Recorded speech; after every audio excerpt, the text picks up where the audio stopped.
Né vers la fin du IIIe siècle à Rome dans une famille chrétienne, Sylvestre grandit à une époque de persécutions récurrentes.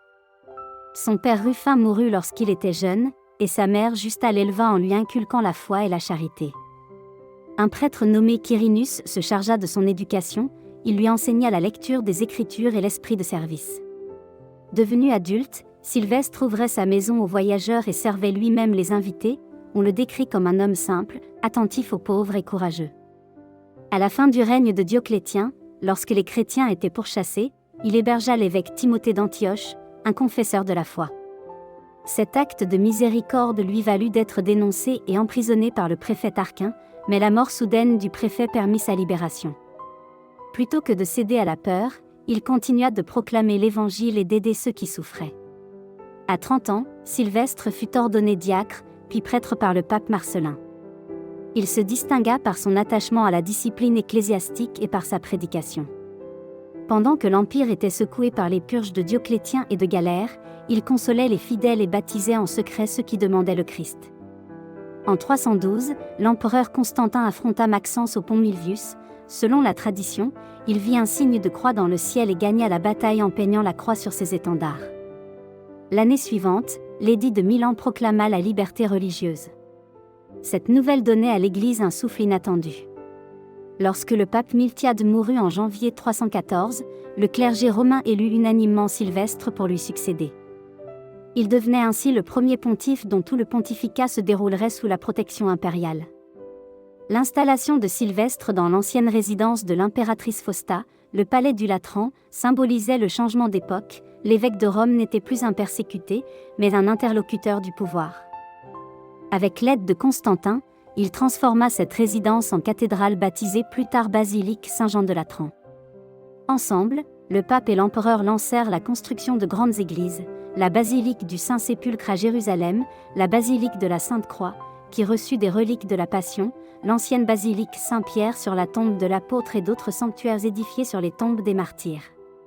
Sylvestre organisa ces chantiers, décida des plans liturgiques et encouragea la vénération des martyrs. Il développa aussi l'école de chant romaine et participa à la mise en ordre d'un premier martyrologe, afin de garder la mémoire de ceux qui avaient versé leur sang pour le Christ. Son pontificat fut marqué par l'apparition de la plus grande hérésie de l'époque, l'arianisme. Arius, prêtre d'Alexandrie, enseignait que le Fils de Dieu était créé et inférieur au Père. Cette doctrine divisait les communautés et menaçait l'unité de l'Église. Informé de la crise, Sylvestre demanda à Constantin de convoquer un concile écuménique.